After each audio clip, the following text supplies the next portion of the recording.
Hello and welcome to week 1 of ABL's Top Plays.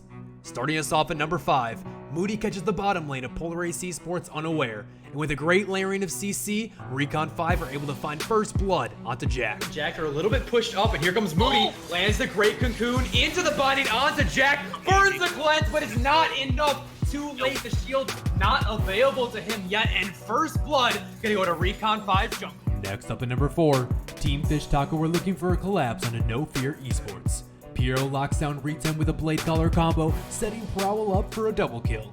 Justify isn't willing to go down without a fight though, and is able to shut down Fish Taco's jungler. Finds the kill, Prowl finds the double there, looking for Justify next, Justify slides out with the E, tries to turn around, the ultimate comes through, gets the shield, can't even find the turn to kill! No, Piero's gonna find the double there. And at number 3, Polaris strike back in game 2 of their series as XM and Jack roam up to mid. Jack lands a well-placed hook onto Sindillion, setting up Gaudier for a flashy flag and drag combo that sends Recon 5's mid laner on an express trip back to base. It has to blow the flash, there comes the barrier, the flash flag and drag from Gaudier locks him down long enough for Ozzy to grab the kill. Beautiful play there. Coming in at number 2, Team Fish Taco find a beautiful flank on a No Fear eSports off the back of Chromosome's 4-man Lysandra snare. But No Fear stay true to their name and calmly cut away until finding the perfect moment to re-engage and turn around the fight. Everybody on the side of No Fear is gonna get back out. Actually, FK trying to get a kill down. He can't get one down. At the same time, we're seeing Prowl sitting in the Kindred ult, gonna go down from the running soul stars. Look at the Kai's ultimate, gonna slide over on the side, and that is gonna be the pickup. No Fear Esports is gonna blow away Team Fish Taco in that fight. That is not the engagement. And finally at number 1, Polaris eSports catch out Sindillion's Aatrox in the jungle, but a reset on World Ender buys enough time for Recon 5 to collapse, and Sindillion charges forward, grabbing a triple kill under Polaris' turret. Behind with the rest of Recon 5 has joined. Absolute Zero being channeled. World Ender hasn't found a reset yet. There it is. Moody on a killing spree as Sindillion is looking to go in with the revive available. He finds a double kill off of a massive Q. Goes in with the flash for the triple under tower. Thanks for tuning in to this week's episode of ABL Top Plays. We'll see you next week as we track the league's biggest plays around Summoner's Rift.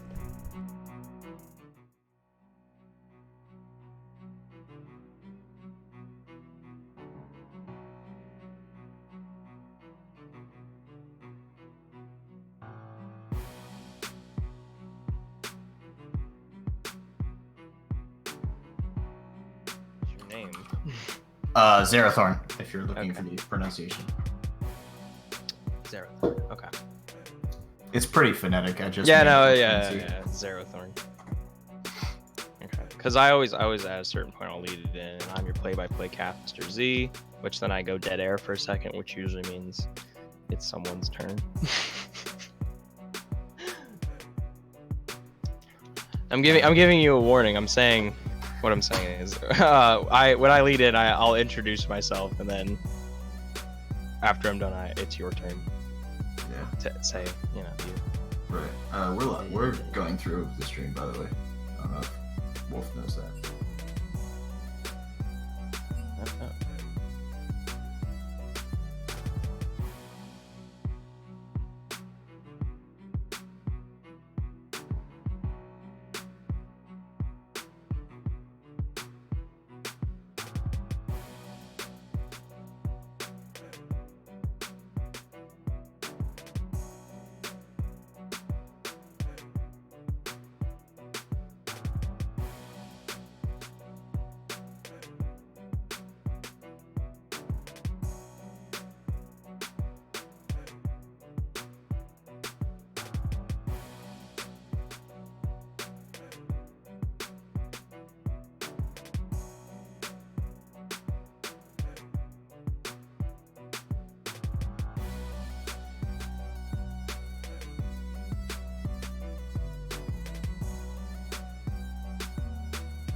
Welcome everyone to ABL Week 2, Season 7. Tonight we have First Blood Marauders versus No Fear eSports, and we're already hot into the pick and bans phase with a Nazir and an Olaf ban coming right out the gate.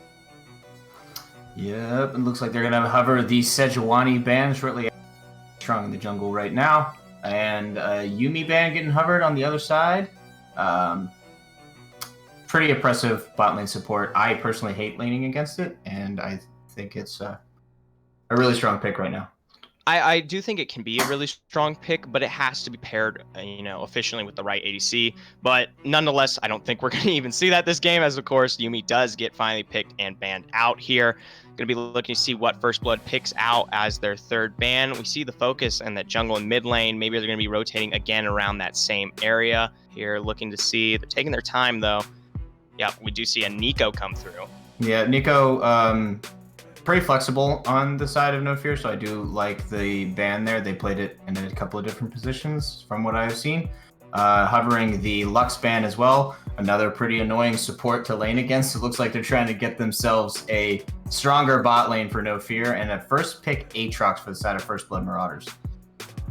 Aatrox, definitely a strong pick. The changes to the ultimate on World Ender definitely lines it up a bit differently on how he is supposed to be played. He doesn't have a bit of that flexibility as he did last season, but now there is a bit more of an uptake on the aggressiveness of the Aatrox. So I'm curious to see how First Blood's going to be playing around that, and possibly what resources or how they're going to be managing that outwards. Yeah, definitely not as much of a push W kind of champion anymore. You have to have set up and get the assist or the kill and be able to get that reset on the ultimate. Braum lock in on the other side here, and Lucian. Okay, so that makes a lot of sense.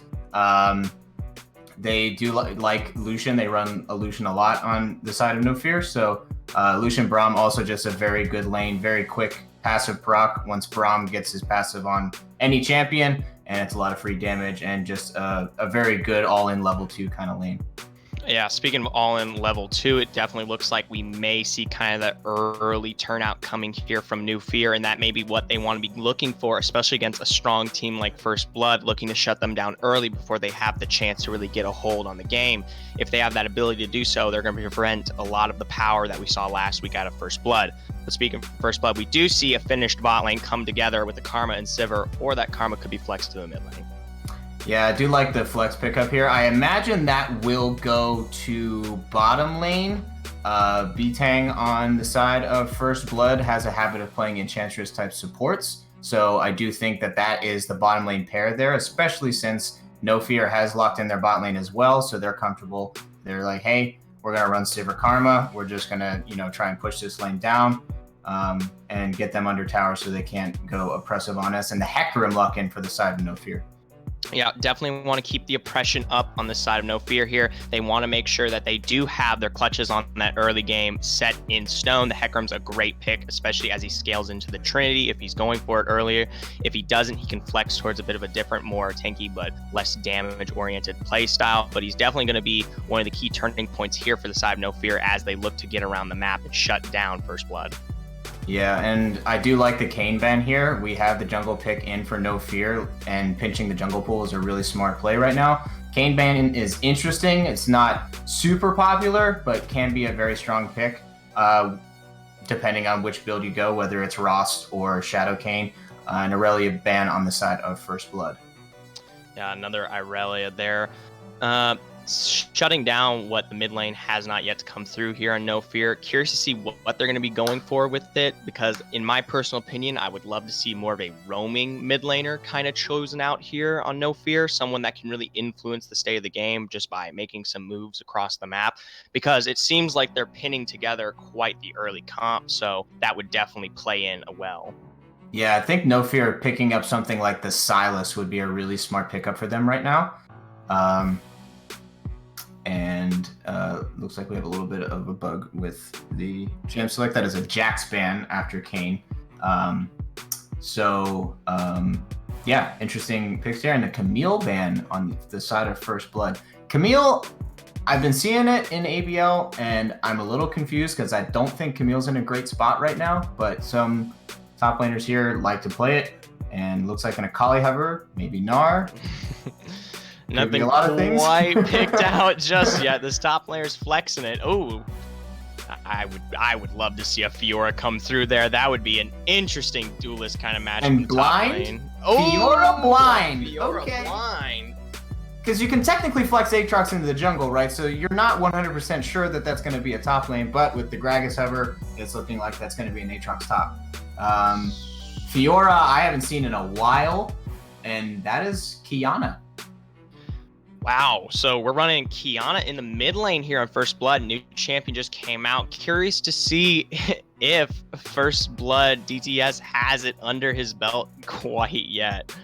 So just in the few games that I've seen it played and just playing some games of it myself, it feels kind of like Aurelia, and I've seen DTS play Aurelia, and he's very proficient at the champion. So they have similar play styles, so I imagine that he would be able to pick up this champion pretty quickly. And the Victor lock-in on the other side of No Fear, pretty safe, I would say, into this matchup, but I don't really know a lot of the matchups for Kiana as it is. Kiana's a little bit new out here, but that could be a potential weakness on the side of First Blood Marauders. You are playing a champion that you might not have complete progression over yet, and someone like Victor, who can become very controlling and oppressive, especially as he starts rotating around and pushing those side lanes out, especially with the consistent wave clear.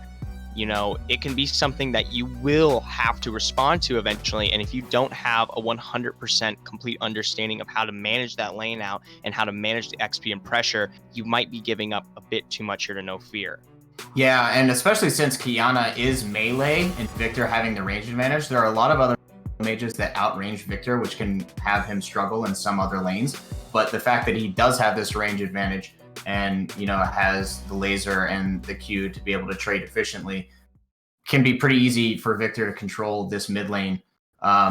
So I will be interested. I actually would expect to see a lot of jungle pressure from First Blood Marauders to try and snowball the Kiana and shut the Victor down early in mid so that you don't get that side split push kind of pressure and wave control.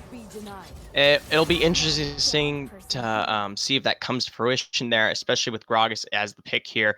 But I do think Hecarim can make the moves around the map just a bit quicker. Of course, he is Hecarim, and that is partially his game there. So I don't think First Blood may have an easy time there.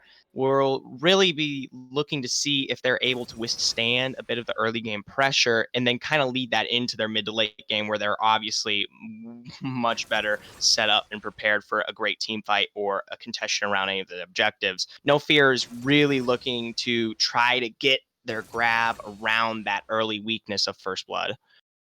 Yeah, and to go off of that, No Fear has a great comp for objective control. They have a lot of zone control ultimates. Hecarim ultimate can pretty much fill the entire river. So can Braum ultimate, Lucian ultimate even, with Victor Gravity Field and Victor ultimate. There's so much AoE there that can lock down a choke point, whether it's a dragon or a baron or somewhere like red buff, blue buff, anywhere around there in the jungle. So I do like their team for objective control more than I like First Blood Marauders, but First Blood Marauders has a lot of engage. They have the Sivir ultimate. They have Karma speed up. Aatrox obviously can just dive in whenever he wants to, and Kiana there to back him up. And the Kiana ultimate is very powerful against choke points as well. So definitely going to be interesting to see how a lot of these objective fights turn out for sure. I will say, you know, with the comp that No Fear is running right now, I have a very specific name for it. It's called Boom or Bust. You're typically looking to really get the boom out of your comp in those early moments, or in the end, you're just kind of going to bust at some point. You're not really going to be able to get back or get back within it. Yeah, I do agree with you there. However, they have a policy because Fiora scales pretty well. And I think at a certain point would end up just always winning the 1v1 against Aatrox, depending on how the game goes. If it's like an even lane as opposed to being snowballed by jungle pressure. So there is that, and they have a very nice 4-1 comp to run with. It's just a matter of if they can do the correct map movements to set up the split push correctly and be able to do that, you know, wait for the split push pressure to go through, then pressure an objective and vice versa, and trading off and making sure First Blood Marauders has to react to them instead of being reactive with their team comp, because they definitely do not have a reactive team comp. Yeah, that is definitely not something they're set up for quite yet. But taking a second and pulling back here and just looking at each individual matchup, starting from the top down, going through Fiora versus Aatrox. Now, in my personal opinion, I do think Fiora can really truly take this lane for a ride, especially if you have a skilled player backing that. Actually, here on with this pick, good timing on the riposte can really just absolutely crush Aatrox and get a great stun off, causing it just to go in her favor so quickly, especially once she hits that 6. Yeah, definitely. I mean, if Fiora, there's a lot of different ways that you could, outplay the Aatrox there with the riposte. You could riposte the Aatrox W, which is normally used to secure that third Q to get the circle AoE knockup. So that's one option. Also, just riposting the knockup in general so that you don't have him doing 2 more subsequent Qs following that. So definitely a skill matchup for sure, but I think can go either way 100%. I will say, though, Aatrox definitely has a greater potential if you look at team fights as a whole. He's going to be something you have to deal with and you're going to be really looking to watch out for. So when it comes to that aspect, First Blood definitely have the power in that pool. Absolutely. And in the jungle, I mean, pretty much it's Hecarim clearing to 6, pretty much, right? And then if he sees him early, you hit him with the Ignite and try and win a fight on Gragas. Luckily, Gragas can stop a lot of the jungle skirmishes early with the body slam, and then they're just throwing a barrel behind him as he's on his way out. So that'll be interesting to see. Maybe they'll meet up for some action at Rift Scuttle. And I'm hoping to see it. But I will say Hecarim does have quite the potential to really get ahead, especially if he picks on some of those early kills and gets a little bit of pressure. Like I said earlier with the Trinity, he can really scale up and be kind of that oppressive damage, especially with some of the more squishier targets here on First Blood, looking at Qiyana and Sivir. Yeah, absolutely. I agree there. And just with the amount of move speed that you get from Rampage, right? Like just press E and get so much burst damage, especially with the Sheen proc on top of it. I'm really excited to see this mid matchup. I don't know anything about the matchup because Qiyana's so new, so I will probably be learning some things as we're watching this lane unfold. But I would expect Victor to get the early push, Qiyana kind of just farming it out, and then once Qiyana hits 6, I would expect to see some crazy stuff happening with some brush cheese or maybe some river cheese, trying to pull the Victor away from the lane so that she can use the elements to her advantage. I will say a smart Victor, though, or really just a smart mid laner in general, will know that's kind of what Qiyana's really wanting to do. So that may not be something you can play around, but when it comes to objectives, he may not have any choice as a whole. So we'll have to be watching more specifically probably there. Yep, definitely agree. And bot lane, it's all about who hits level 2 first, right? If Sivir Karma hits 2 first, they're getting pushed under tower. If Lucian Braum hits it first, I would expect a flash Q ignite and start getting that passive proc and try and see if we can get some early First Blood money from the bot lane. Yeah, I will say Lucian Braum definitely do have that early game damage, and they're really the just Braum's passive coming through can really turn a whole lane around, and the pressure will just be completely on the side of No Fear. But that doesn't go to say Karma and Sivir, both equally with some extreme poke through both their Qs here, can really just shift the favor in their presence. So if anything, it's really a skill matchup, but I do think Sivir and Karma have a better scaling into that late, whereas Lucian Braum are fighting more early. Yep, definitely agree there. Lucian does fall off a little later, so it will be interesting to see how these two teams turn out here in this game. Yeah, we're going to be taking a short spectator break here, but we will be right back with First Blood Marauders versus No Fear eSports.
All right, getting straight back into it with First Blood Marauders versus No Fear eSports. But before any action can divulge here, I just want to let everyone know who is watching.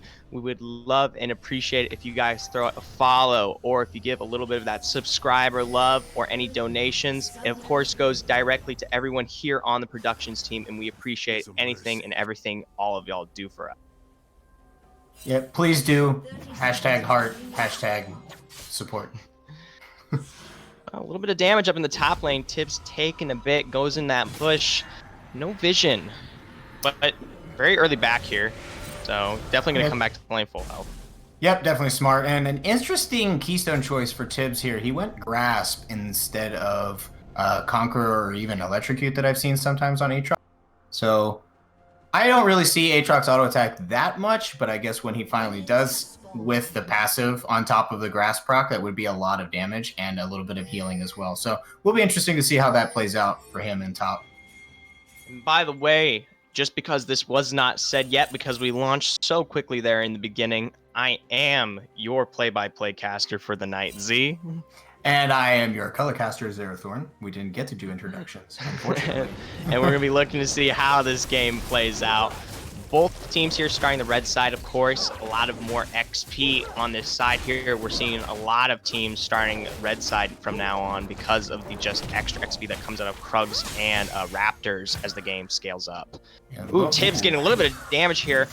Third Q proc, going to be taking actually down health. Really smart there. That was obviously some communication there saying, hey, the red side, Tibbs goes into the tri-brush there, waiting for AFK to come back from the red buff leash, and just got a really nice trade in, and that's going to set him up pretty nicely for the early laning phase here. Yeah, you're already forcing the pots to come through, and Tibbs continually getting little bits of poke here and there, and the grass just allowing him to sustain just a little bit with the little auto attack. So I wouldn't say it's an amazing keystone, but it is definitely working out right. Yeah, I kind of seeing where it's going now that I've seen how he's kind of played this out. Also kind of just wants to match the same healing, because obviously Fiora is going to take grasp. Ooh, Nice trade there. Going to get knocked up there. Good riposte. Just barely getting out of that third cube, but more auto attacks coming through. Taking her down extremely low. Not going to be able to chase that one out just yet, but turn our attention to the mid lane here. Seeing a double dash from DTS on to Ree here. Ooh, Gragas comes in to help. Ooh, flash bomb with the barrel parent. The auto attacks coming through. He is able to pick up first blood on Re 10. Wow. Very smart play there. Love that he put that early pressure there. There's the riposte there, as I mentioned, doing on the Aatrox W. Ooh, Hecarim coming up on this backside, going to be pushing out Tibbs. Now he's looking to get out, trying to get towards actually as the Ignite just burns down. Griller takes him out early. Sees Mike go into mid lane there to try and get Kiana in the mid and get that support there. Griller says, hey, I got a free gank topside. I watched him exit, and we got another fight. Tibbs, what is going on? Coming in so deep here. Gonna be able to get out, but Mike actually in this bot lane almost caught out there in the Dragon Pit. As we're seeing now, it looks like Griller's going to be taking the blue side blue, and I don't think Mike is going to get a blue buff. If he passes over into the top side here, it looks like Griller might be able to 3-buff Mike here. And I would like to point out that Mike was actually trying to go for that blue buff, and like I said, he was caught out by that Baron Pit by Rakiri and Muchagosu. But looking in the top lane, we do see a Q knockup flash comes through out of it actually to get just out of the way. Flash for that flash there, just missing the edge of the sweet spot on the second Aatrox Q there to get that kill. Very unfortunate, but both flashes are down, which means prime jungle territory to get that gank off and try and get a kill. Little trade in the bot lane here. Ooh, yeah, B-Tang going in heavy for the root. Now, of course, Unbreakable is going to stop a lot of the brunt of that force, but ooh, they're quick to respond as we do see them launch forward here. A bit of speed on the Sivir, going to be auto-attacking that out with W parrying it. Root does go through as we do see Lucian taking a much damage here, has to back off. Yeah, I think if I saw that correctly, Primfire held the Q just long enough until the Unbreakable went down and then threw it as they did the chase afterwards. So definitely helped them win that trade a lot better. A lot of early game action going on here. A lot of fighting going on in top lane. A lot of stuff going on bottom lane. Very interested to see how the rest of this game is going to pan out. Looking at First Blood. Yeah, see, just goes for that short auto attack up in the top lane Tibbs here, and he automatically gets about, I'd say, an eighth of his health right back up instantly. So Grasp is playing up good. Riposte to get through that minion there, but actually is going to be taking a bunch of damage here. Ooh, does get pulled back. Tibbs misjudged that. He thought she was going to get out. Yeah, now that I'm doing this in my head here, you get the Grasp peel, and then you have the healing passive from Aatrox's E. Yep. So definitely a lot of extra healing from Grasp of the Undying here. So big brain plays coming out of Tibbs right now in the top lane. Yeah, Tibbs definitely forcing the pressure up in this lane here. Hecarim not going to be on the A game to respond there, but B-Tank stepping up the spot lane. The stun does come through. He is taken with the Ignite, but not quite going to go down just yet. But Griller now in the mid lane, tearing here on DTS. Knockup does come through as we do see the massive damage with the wall ultimate from Kiana. Definitely why she is very good in mid lane. No, Greg is coming Mike in. now coming in with the knockup straight onto Hecarim, and Barrel is going to get there with the amazing throw from DTS to take him down. Guaranteed kill there. No, sorry, looking at the top lane now, actually looking to get a kill here on Tibbs. Just trying to get the ultimate all the way off. Does have it, does proc it, actually does pull it out. Now turning to the mid lane. 3-10 goes down as well. I'm sorry, that is quite a lot of kills in the last couple of A lot of action just happened right there. The guaranteed kill there from Kiana. The Earth element with her Q does extra damage. So basically an execute, not quite, but a little bit extra damage that you get there. So that Q and then secure. Turning into the top side, we see actually with Grand Challenge just barely eep out above Tibbs in the top. I missed that. I missed Griller launch onto Kiana there. I'm sorry. There's a lot of stuff going on in this game right now. I mean, it's a little hard to keep up with, I'm going to tell you. And Priamvava just magically gets the edge of a Q right there on Ragiri. Did not respect it. He dashed actually almost into it. I think Priamfaya curved that boomerang blade. That looked really pretty close. Sus. It was pretty sus. He came out there, just barely got out of that one. But man, okay, so hopefully we have a little bit of reprieve here in the action. Let's take a look. Aatrox 0-2 in this lane. Had the early trades going on, a little bit of jungle pressure, burned the flash, wasn't first to level 6. AFK got the 1v1 kill onto Tibbs there. And then something important, DTS on this Kiana is sitting 2-1-1, and with a pretty substantial CS lead as well. So yeah, Victor really interested to see what's going to happen here. I would like to see some more jungle pressure from Mike, because I think right now, try and break open this mid lane and get the map available so that you can start moving your bottom lane around into other lanes and get Aatrox a little bit more safety in a different lane. Ooh, Kiana launching onto Re-10 here. Like you said, the extra damage coming out of the Q with the maul. Priamfava. Good unbreakable there. Yeah, very nicely done there. So we easy, do just see press E, Mike walk away. coming around the back now. Like I said, we do see the ultimate coming through Sivir. Big knockup, both of them. Ragiri does get out with the flash here. Looking to last blow damage. Stun comes through as Ragiri does take him out. We do see a good follow-up, though, with Priamfava. But now Michigosu has the chance. Minions are doing so much damage, but Griller comes to finish Priamfava off.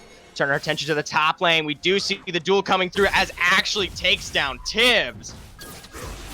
Yeah, and as we look and turn to the mid lane, Re-10 gets engaged on. Almost thought that was going to be another launched fight. Not quite. All right, so Re-10's got a little bit of mid prio right now. He's got the wave pushed in, so they should be able. So Griller should be able to get this dragon. Might be. Ooh, right there. Nothing to see of that. Nice. But like we said, are seeing AFK. Yeah, Cheeky River plays, right? Ooh, is Mike going to try to steal? He could. B-Tang, though, is definitely giving away quite the position of blue. They have pulled out this dragon. Actually are going to back up as a whole. DTS gets the root on Michigosu here. Going to be engaging a bit further. We do see B-Tang. Flash has to come through, but do we see the unstoppable ult coming through from Griller, now chasing out DTS. Good shielding coming from Karma here as they take down Griller with the burn damage. Now B-Tang trying to get out. Not quite as Ragiri just throws the W to get the last little bit of damage. Yeah, so after... They walked forward a little bit too far after they backed off the dragon, and I think that was a little bit too aggressive. And AFK and Griller, you know, not AFK, sorry, Griller and company, just punish them for it. Just, hey, you're on my side of the map. Let me show you why this is my side of the map, and get a free couple of kills picked up, and looks like everything's gonna reset, so no dragon play just yet. Good route straight on R10 here. Tibbs tries to flash forward, does get the E. The burden damage is going to take him down as Tibbs goes through here. Now turning our attention to the bot lane. Priamfava gets caught out very easily by Rikiri. Another kill in this bot lane for the solution. Okay, so based on what I've seen, DTS very proficient on Kiana. Looks like has a very good understanding of how this champion works. Second thing, Priamfava, not sure what you were doing so far up in the lane there. Little questionable there. And it's actually very good that Tibbs picked up that kill on Victor. Gets him in a much better spot to try and come back in this top lane and not let it, you know, roll so far out of control. He's still a level down. Ooh, speaking of this top lane, we do see Mike coming in here looking to get that body slam. No one is unable to get the CC there, so not quite going to launch out. Very close, though. Fior's just too fast.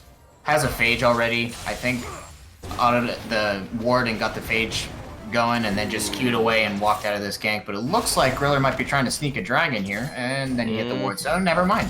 Not quite going to be able to sneak that. Mike over here taking blue buff completely on the opposite side, so definitely not having the pressure to contest. We do see Muchagoso go in hard here on a Priamfava. We do see the knockup come through. Stun not quite coming down. We do see a great route from B-Tang. The turnaround not quite coming through as B-Tang launches forward. We do see teleport now coming in with Kiana here. DTS maybe wants to make a look of play. We don't see the route. Re-10 just barely getting out of that one.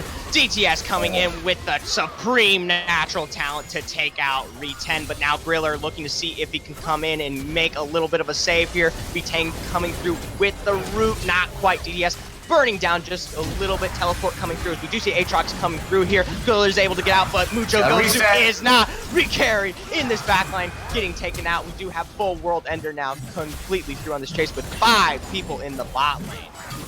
Party in the bot lane, everybody said, hey, my teleport's up, let's make a play. And Kiana was already down here. Victor teleports afterwards. This is going to be first tower and a lot of plate gold on the side of First Blood Marauders. A really huge swing. Very important that Tibbs got 2 of those kills. He's now even with the Fiora, I would think, after he catches up with some CS. Very nice play coming out of First Blood Marauders. I have to say, Tibbs coming in there, I wouldn't say turned the flow of it, but it definitely truly helped a lot because you had the full First Blood Marauders team ready and active to make a great play as they just completely collapsed, especially with the power of World Ender. Yep, absolutely. And as you said, the natural talent just shoving RE10 into the wall and picking up the first kill that started the whole thing and picking up the dragon here on the backside. So really nice gold swing here, about 3,000 gold up for First Blood Marauders, and they're in good position to set them up for the mid game, but looks like we might be getting a Constellation Rift Herald on this side of NFE. Of course, no fear. Definitely doesn't want to give that dragon up with no response. Good objective control here. It goes directly for it and takes this one out. Griller going to be the one to pick that up. And as you would expect, we are now going to see the bot lane moving up into the top lane to try and get some more plate money there. And we'll see the top laners go down to the bottom lane, try and farm some stuff out. Unfortunately, Griller summoning Shelly already, trying to get the last little bit of damage on that turret. I missed that one again. Let me give you a summarization. Cheeky DTS into the river, got a frozen root, jumped onto a wall, did bonus damage, and killed RE10. 0 and 5 on the mid lane. Re-10 out there. Ooh. This Kiana pick is probably not going to happen next game if I'm a fortune teller. Yeah, I would say the Kiana probably going to get banned out because, let me tell you, that damage is absurd pairing with the Yomus and the serrated Dirk right there. Just absolutely stacking so much. The pressure forcing this bot lane now to come mid and respond. Yeah, and this is going to put RE10 even more behind. Muchagoso with a great unbreakable. Wow. Ooh, from the back line, we do see Mike try to get there. We do see the ultimate coming through with Rikiri just barely getting caught in that wall. Now Mike probably going to get taken out. Yep, Re-10 comes through with the burst damage to finish him off. Yeah, hate to see it. A little unfortunate tower dive timing there. Griller on this backside. Not quite going to go in. We do see DTS stepping in. Good damage as he takes out Griller so quickly. We do see that supreme display of skill coming out on the wall there. Not quite going to be finishing off, but Re-10 is in a bad spot. Trying to get a kill on Priamfava, but not quite able to as DTS picks up a double kill. B-Tang now slowing Muchagoso in this backline. DTS not quite going to be able to pick that up with the Q, but very close. This champion is disgusting. I'm just going to point that out right now. So much mobility, so much extra damage, and the fact that whenever you grab a new element, it resets your Q cooldown. That's just so much raw damage coming out with the amount of armor pen that she has right now on this champion. And to think every time you choose the element, you're also moving. So yes, you're constantly on your feet. Yep, constantly moving forward. It's kind of like watching a Callista bounce, except it does way more damage. So obviously DTS has put some practice on Kiana. DTS though with the Dust Blade of Drexar already at 15 minutes. DTS says, you know what? I got this game. Why don't you guys just follow me and I'll assassinate any single person that walks forward just a hair too far. Hit him with that water Q root and see what's going on here. And the fact that you got the Sivir engage behind it, just press R and watch Kiana move super fast. I mean, definitely gonna be super terrifying to see the next objective fight here. I imagine it would be around this Baron at some point, or possibly on the next Dragon. We'll see. But definitely setting themselves up really nicely and got this Rikiri coming in deep on a Priam Baba here. The culling not quite going to be hitting its mark. Another trade going on here in the bottom lane. Tibbs, maybe, yeah, I'm looking to make a play here and actually gets out of the E. Not quite going to be pulled. Not quite the duel we're looking for. Yeah, a little bit too much back and forth there on that one, and between the sustain of the two top laners, that damage is not going to mean anything here in about 10 seconds. They're just going to heal off. Look at Re10, he's just sitting turret. He's not actually forcing any attempt at this wave because I believe he knows if he steps out, DTS on this Kiana is just going to make Swiss cheese of him. Yeah, and the fact that he only has Ninja Tappy right now and a couple components of his core means he's sitting in a pretty rough spot right now, and he can't walk up safely in that. Even with Griller that close, can't walk up safely to farm because he'll just die 100%. Looks like he might be able to pick up some CS here with DTS backing. And Fiora really wants to get some tower damage here. Yeah, Fiora playing very forward. Tibbs doing a good job to clear, especially with the Aatrox Q, taking out a lot of those minions, but actually just really wants to get in there. Definitely wants to be maybe the key providing case for his team here, especially as we're probably looking to see him complete that Trinity. Yeah, it's still probably a little bit of ways off, I imagine.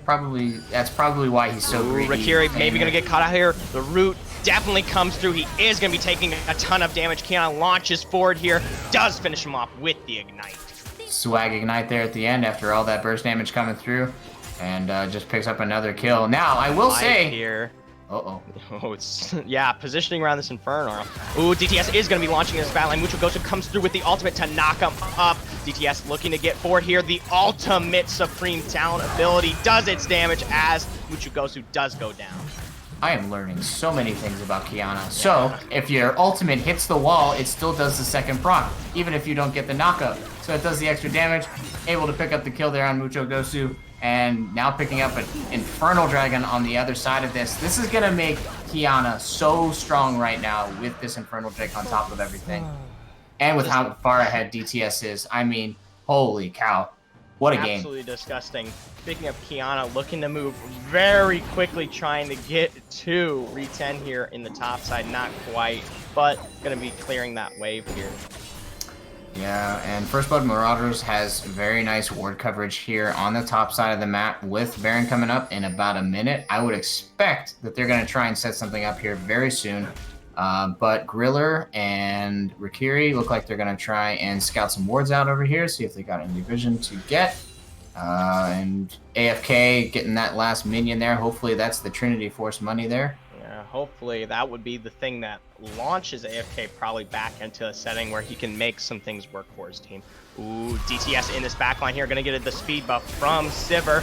Launching straight into Gorilla here, gonna be taking too much damage. We do see knockup coming from Mike as the barrel misses, pushing Mucho Gosu out of the way. Now we see Rikiri maybe looking to make an attack on this back here. DTS staying on the side here, maybe looking to come over. We do see the wall talent coming through as Mucho Gosu tasted a lot of damage, but we do see Re10 now in this back coming through with the ultimate. Kion going in deep in this backline, taking out as much damage as he can as she takes up Rikiri. But We do see Hecarim coming through with the shutdown, but actually AFK now turning around this backline to get as much damage as he can.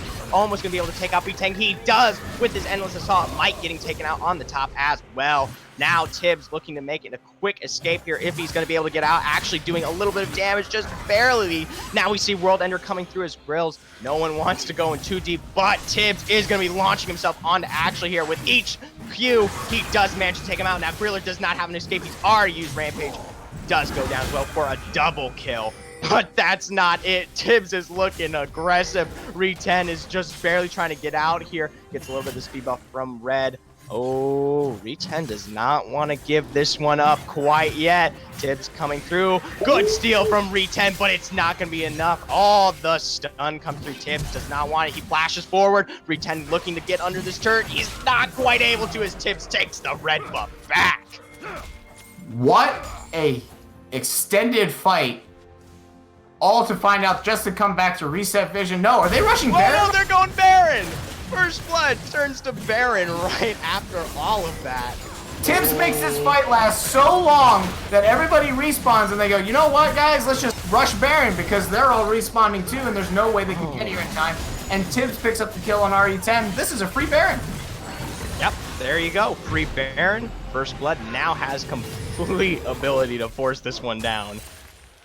Now, one thing I will say that we saw with that really long fight is if Kiana dies, a lot of the pressure kind of gets spread out, right? Sivir's not really that strong right now. Up until Tibbs showed up with the Aatrox, that's when the fight turned back in their favor. So there's a lot of gold sitting in Kiana's hands right now. So if NFE can get a pick on the Kiana, then they might be able to have some ways back into this game here.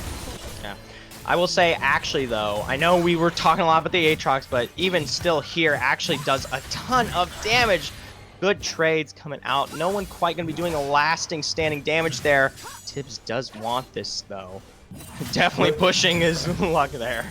Yeah, with Death Dance, he wins pretty much every 1v1 against VR right now, and with a 2-level advantage because he picked up so many kills in that extended fight. Sitting at 7-3-1. 700 gold bounty on his head, and it looks like he's on his way towards a GA to boot. So he's really strong right now. UC AFK says, nope, I'm not dealing with this. I'm out. You can have this tower. That's yours. And speaking of towers, this top lane tower taking a lot of damage. Mike gonna be caught out here. The culling coming through, but that's not gonna be enough to stop DTS as he comes straight into this backline. Good barrel finisher with Mike. Oh, they launched straight onto him, and as a result, DTS took advantage and came back twice as hard. That is just amazing how quickly Kiana can turn a fight in a jungle corridor. Just throw your ultimate against the wall if they're running away and get so many free stuns and just get that Q proc off of Earth with your Q reset. Just insane. Ooh, good stun under the turret. That's gonna be it for Aatrox as he gets taken down. Ooh, Kiana gonna be taking a bit of damage here as we do see Victor Alt come through, but the dashes are numerous and she gets out easy. Yeah, her W dash is a little bit like an Italy hop, so you can jump over small walls, but can't get over bigger walls. So jumping over the Nexus wall there, not too much of a trouble there. And it looks like Mike's gonna be setting up for this dragon here in the bot lane. Another, it looks like Ocean here. So 3 different elements, very fitting since we have a Kiana in the game. I will say there is no fire element for Kiana. We're missing a bit of that grass. You're when do you think right. they're gonna add Grass Dragon? Probably when they realize that Cloud Drake is also, I mean, they buffed it a little bit, so it's not as bad anymore. But when they realize nobody wants pretty good. Cloud Drake is pretty good. Oh. Pretty good. Maybe old Cloud Drake. Old Cloud Drake. Leaves for some good map rotation. Okay, it's very true. I'll give you that. Especially with a Sivir, too. I mean, okay. Oh, yeah. It pairs pretty well, but I don't see any Cloud Drake here. Griller basically barely getting out there. DTS almost chasing it through with the Kiana. You guarantee if Griller didn't proc his E there that DTS was going to come in. Fun. So, if you're NFE right now, are you thinking about Game 2 yet? Is there even a chance that we come back in this game? Because I'm thinking no. This game looks pretty solidified. 8,000 gold lead. It could be. This is going to be the defining moment. I'll tell you right now. going to be this team fight right here. As we do see Mock get the double knock up here. Barrel comes through as we do see Re10 launch into this backline. Now we see Tibbs on the Aatrox launching through with World Ender trying to take out what he can. Griller is going to be looking to go backwards here with the unstoppable off, but it's a double kill for Mike as he launches in here. DTS under this turret now tries to get out, does take him with the supreme display of talent as Referee. Now actually AFK is going to be the last one left to be the only defender for the side of No Fear Esports, but I don't think that's quite going to be the defense they need here, as we do see just barely the Nexus is burning down slowly. They're looking to get the kill on Ashley here. Stats. Nah, right, we no do stats. see Nexus go down. All right, First Blood Marauders does in fact take game one. Really nice game out of First Blood Marauders, and Kayana in the hands of DTS is terrifying. Wow.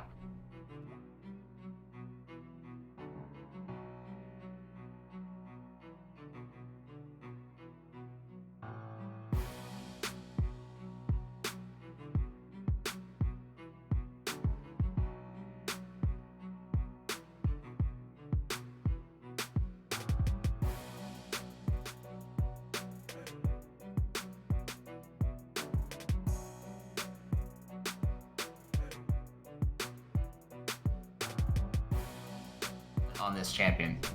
Well, with that, though, we are going to be hopping into game two as soon as we can here. We'll take a short break, though. Stay tuned.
All right, welcome back. Getting into game 2 here of No Fear Esports versus First Blood Marauders. And right off the bat, after that such a heated game, we do see a Kiana, an Aatrox, and a Karma all go down right away.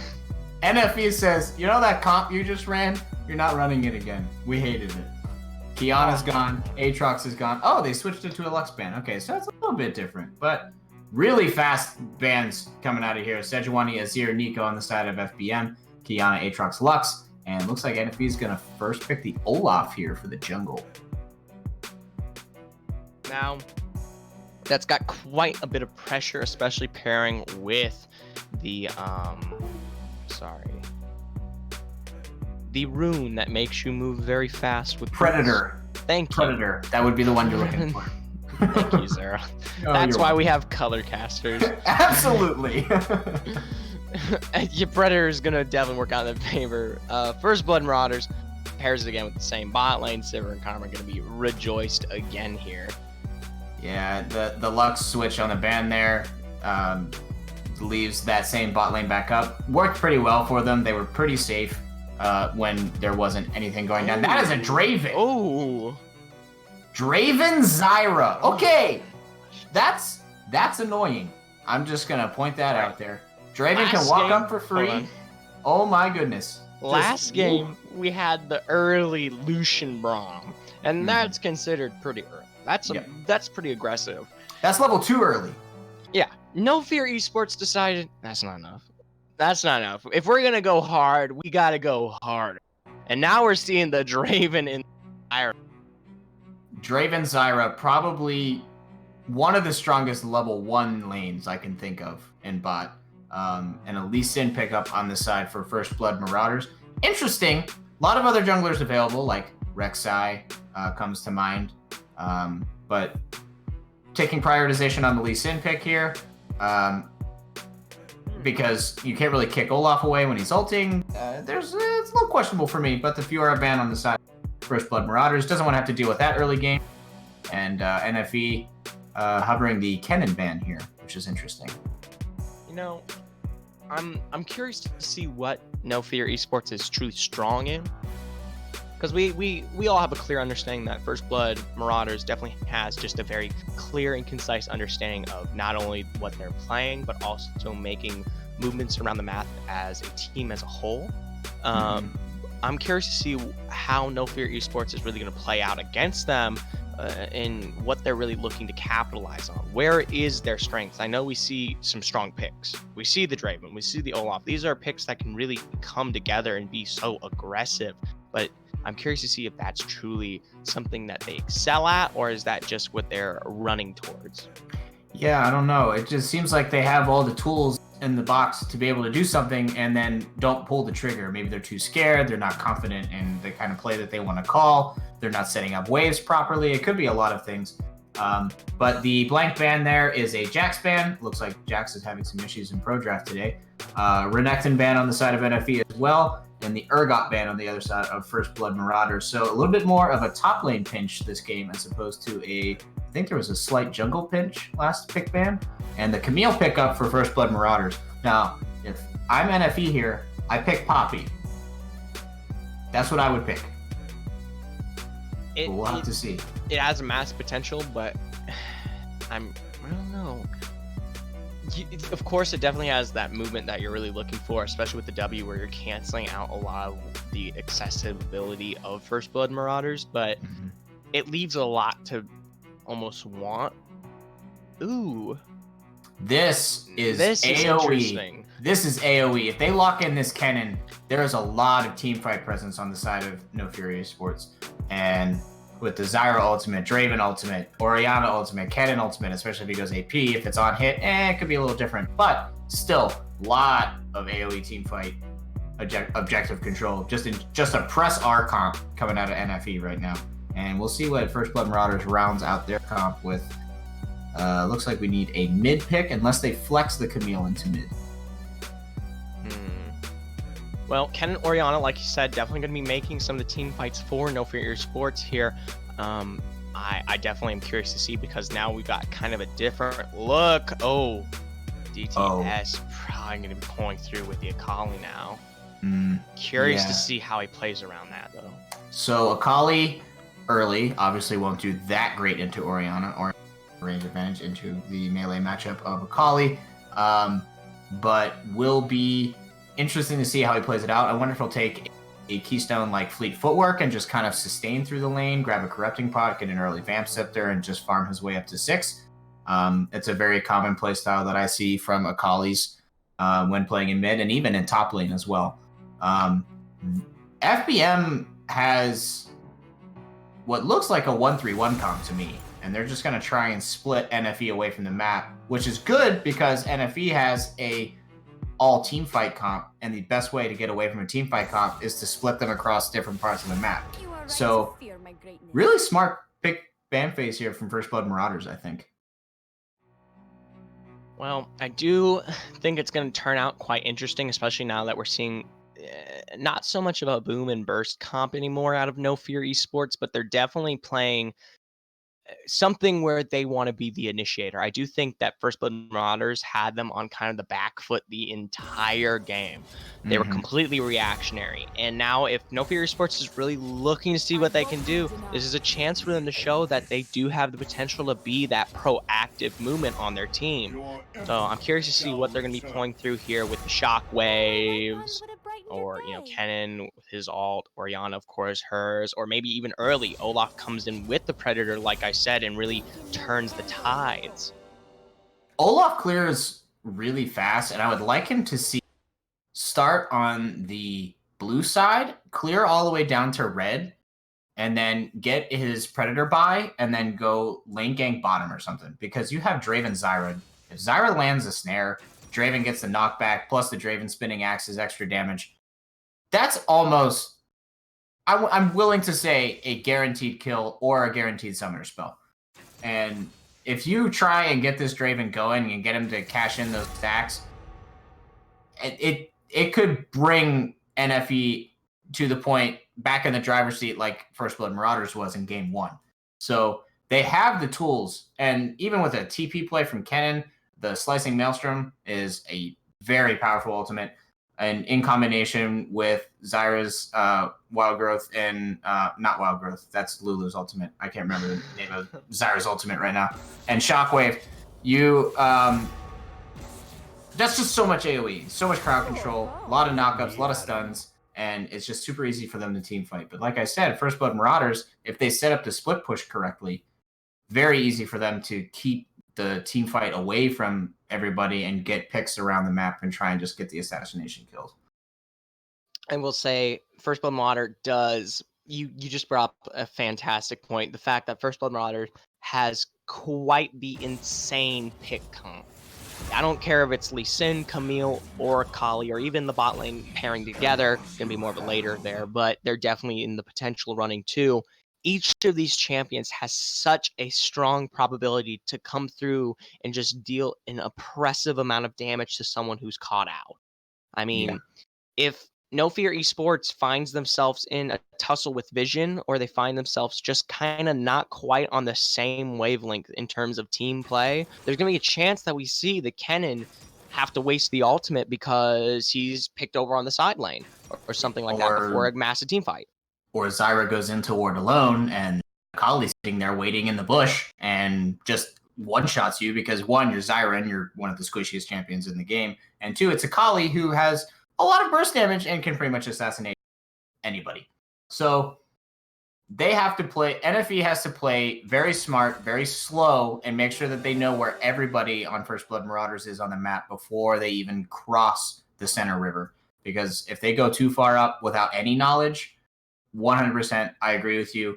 First Blood Marauders has a great pick comp and will be able to just get anybody caught out in the jungle and kill them before NFE even has a chance to respond. Well, we definitely know each team's win condition now. Going to be stepping back here now, looking more individually, starting up here with Kennen and Camille in the top lane. And of course, I don't know if anyone who's watching knows this, but Zeroth here is, in fact, as he was bragging about right before we literally got on stream here, a 1.4 million Kennen main mastery. So please take the wheels here with top lane and give me the rundown. Oh, is that me? Yeah, that's you. That was you. I believe we're getting word from the background here that was Arc that has that much Kennen play. I did play some Kennen in my but Man. in this matchup, Kennen can win early a little bit. Just have to be careful. Make sure you dodge out the Camille E from the wall, the hook shot. Especially since now your lightning rush does not give you MR and armor. So can't use that to your advantage. You can't charge forward to negate some damage and try and get a quick cheeky stun off and then walk your way out and let minions do the rest of the trade damage for you. So AFK is gonna have to play this a little smarter, but I think Kennen can win this matchup. But Lee Sin Camille can be a very strong gank, and if AFK is not smart in his lane prioritization or wave management, he can get killed pretty quickly or be forced to burn his flash and TP back up earlier than he intended. Yeah, speaking of those junglers now, Lee Sin and Olaf here both kind of play around the same concept. We'll be seeing a bit more of Olaf, especially earlier with that Predator coming into these lanes and probably making quite the influence, hopefully, here on the side of No Fear Esports.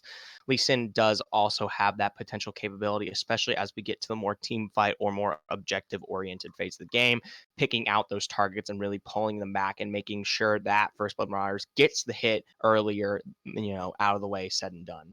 Yeah, the only problem I see here is when Grill ultimate on, Lee Sin won't be able to kick him back until the end of that duration, and who knows how much damage, whether or not Griller has the ball on him to get the shockwave, to get the ball delivery for that. So will be interesting to see how patient Mike can be with his Lee Sin ultimate and whether or not they're in a point in the game where they can be patient or if it's going to be too late for them. In mid, like we talked about earlier, I imagine Orianna to push in a little early. Akali will be a little bit behind, but I expect a fleet footwork and some form of sustain for Akali just to get to that level 6 and be able to all in after that. Yeah, Akali definitely looking to make a bit more of a roaming play style here. Orianna, on the other hand, definitely waiting for the team fight oriented phase of the game.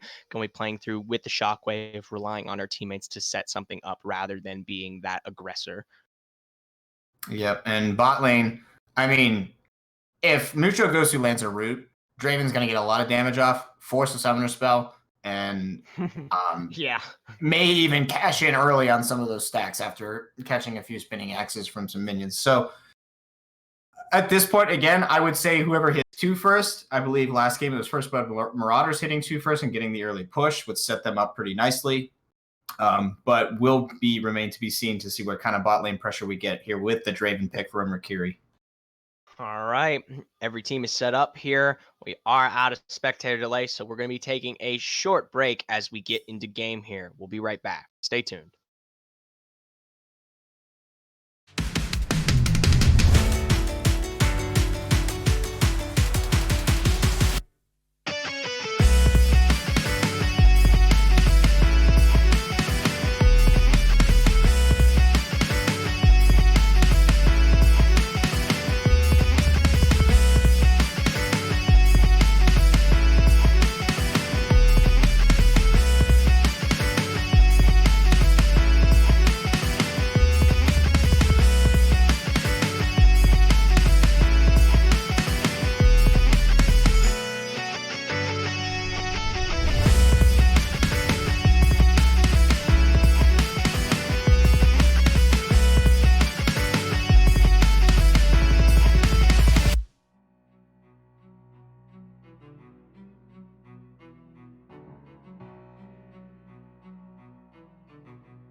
All right, welcome back. Getting into game 2 here of First Blood Marauders versus No Fear eSports. Gonna definitely be looking to see if No Fear eSports can pull it back into the reins of their own control and take game 2 here. Otherwise, First Blood Marauders are gonna have another victory under their belt coming in week 2 here. Yep, looks like we got a little bit more of a stack from mid, and First Blood Marauders doing a little bit more of a fan. We'll see what's going on here. A little trade damage little there. poke, re-10 coming through. Oh, Tibbs just barely going to make that through there. Ooh, Leeson misses the Q as well, but good damage through and through from First Blood Marauders, getting nice poke out there. Not quite going to be... Yeah, re-10 definitely going to be able to get the back there. There is the priority in this mid now as we do see DTS start shifting a bit down. I think Priamphia just snuck a little boomerang blade onto Rakiri there, which is going to force him to be a little bit behind the mid wave here, and he cancels the call there, so he knows that. Pretty cheeky little play there. I think that was blind too. I was going to say, for reference, if you are not back before 111, you will not be able to beat the minion wave back. Yep. And so Rakiri cancels his recall there, knowing that. So looks like we have a blue side start from Griller. Like Wait a second. Oh, root cheese. Is good damage on Priamphia, but not enough. The root missing. Mucho Gosu just whiffing it a little bit there. Still got a good bit of spinning axe damage there. So definitely, I think, one out on the trade still, but will be interesting to see how the rest of the lane turns out. But like I said earlier, Griller doing a blue side start. That's what we said. Coming in is gonna miss the Q here. Stun does come through. Actually, AFK now looking to get out the best he can. No sum wasted. That was very smart by AFK there, being very patient with his flash, knowing that the hook shot is down, the Q follow-up is down from Lee Sin. He can't get another auto off to get that red buff slow. So nice patience, good knowledge there to not burn the flash, stays safe, and he's able to stay in the lane longer and not have to burn his teleporter. Griller shifting around this mid lane here. Not quite going to be backing out. Going to be looking to get out of there. Ooh, they do pick him up with a bit of vision there, though. As a result, they do know, in fact, where he is. Yeah, I think DTS dropped that ward a little earlier to try and get some information there, knowing bot lane probably communicated, hey, the blue side leash here. And he's on his way down, just got his red buff. Looks like he might be moving towards bottom lane here to try and get some gank pressure set up, or go for that scuttle crab in the river. Either or, none of these lanes quite having the kill potential on their belts just yet. We do see consistent damage coming out of everyone here. A bit of poke back and forth pretty consistently, but no one quite in the right position to really make a finish kill happen. Looks like AFK's gonna have to burn his flash here. Good timing. Definitely good timing there. Could have been hit by the shot there, been stunned, but not quite. Yeah, not quite indeed. And DTS is not having a fun time in this mid lane. Yeah. And went for electrocute, so not going for that sustain. Whoa. Ooh, flash for Muchogosu. Forces the flash there out of Sivir. I wonder, I guess Spell Shield was down. I wonder if Priamphia used the Spell Shield on the Draven knockup there. That would explain why she had the flash there. But ooh, holy the poke! Rakiri Muchogosu just absolutely get. I mean, for all the poke they were trying to output here, they took more damage as a result, in my opinion. Yeah, and now doesn't have as much of that lane dominance anymore with the. And Sivir sitting pretty on about 3/4 HP, so we'll be able to just farm up nicely and be able to get themselves in a more comfortable position in this bottom lane here. But we'll say Rakiri and Muchogosu are just constantly pushing this up, leaving First Blood Marauders the ability to just freeze it right here in front of the river bend here. Nice ward there, spots out Griller. But this is a prime gank if I'm Mike right now. If I would come through try, I'd 100% burns the summoner there. Well, not quite in the right position to make that happen just yet. In fact, we do see Mike going for the back currently right now, so we're just going to have to wait on that one. But I am curious to see how these junglers are going to be making potential plays. We have seen Mike touch the top lane twice here so far, so definitely seeing a bit more pressure out of First Blood Marauders, but not quite the supreme jungle games that we've been looking for. Yeah, definitely on some... Olaf does tend to farm a little bit early, can be oppressive, but he doesn't quite have the Predator buy yet, especially since he went Conqueror, so he's not going to have Predator ever. So just noticing that now. So there won't be that increased gank potential there. So definitely looks like he's going to just farm to 6 and try and do something once he hits that level 6, gets the ultimate there. But Lee Sin also on the bottom side here. Might be trying to get some vision down here in the river. And we'll see.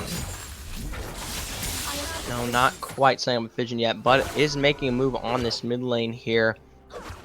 DTS is going to be backing off, getting out of that one. Yeah, I think Mike's here is just to pick up some free XP while DTS goes back and gets a full health bar. DTS is level 6 now and also has Revolver, so a lot of burst damage coming out here. Should be ready to do the all-in here. I wonder if Mike's going to do something a little cheesy here and try and go in on the Orianna while DTS comes into lane. Definitely a possibility. He hasn't quite moved out of the right range just yet, but we do see Scuttler coming up soon and Blue Buff making its way back in the scene, so just maybe. And a little bit of trading back and forth here with AFK and Tibbs. Like I said, back and forth. AFK actually down about a wave in this matchup, so Tibbs definitely playing the matchup well, knowing his own limits on Camille. Good pick there by Mike, not quite to go straight into that blue buff. There would have been a chance they get caught out there. Ooh, just barely getting out. That would have been a little scary there, for sure. Oh, DTS making an aggressive move over the wall. Not quite going to be able to capitalize in any way on that. Re-10 getting some free poke there. That's just way too much trade damage there. You're not going to go walking through speed, but you got to walk the safe way out. You took too much damage there. Gonna have to burn all of the refillable charges there on the refillable pot, so to try and stay in this lane. Nothing going on here in the bot lane, just Draven cashing up on adoration stacks and farming up now. Yep. Nothing quite happening there. Not the early game Draven that we were quite looking for. Curious to see what they're really planning in that case. I mean, it all came down to Mucho Gosu missing that early level 1. Still doesn't have flash from that attempt, so we'll have to see what happens when Mucho Gosu has his flash back up. Maybe they try and make something happen after that, but a lot of the poke they can't land. Hard engage here from DTS, maybe looking to put a bit of damage on the Re-10. He's under turret though, so not quite going to be the exact player we're looking for. But Mike's sitting in the side lane. We do see the Q come through, but Shockwave prepped and ready. Takes out Mike quickly under turret. New, like, 100% confident in his own play there. Puts the shield on himself to negate some of the damage. We do see Griller coming in here from the side. Re-10 looking to chase down DTS as he's just barely making his way out escape. Turns around, gets the mini stun on Re-10. The Ignite comes through. Bit of damage as the turret shot just burns through, and we do see Unstoppable Ragnarok coming through as we do look to see if he's going to be able to take him out. He does throw through the little bit of life steal. Flash coming through as Tibbs gets over the wall. Actually, AFK just barely gets the kill there. Has to flash for it. Wow, really nice play there from DTS to try and get something back from Mike getting killed underneath the tower there. But then another good move from Griller coming up and trying and get something back as well. Overall, kills all over the place, but I'd say more in favor of NFE here, which is a good thing for them, getting them started. I'd like to see them transition some of this pressure now into bottom, kind of let Fire and B-Tang push out into them and try and get something going there and get those adoration stacks cashed in.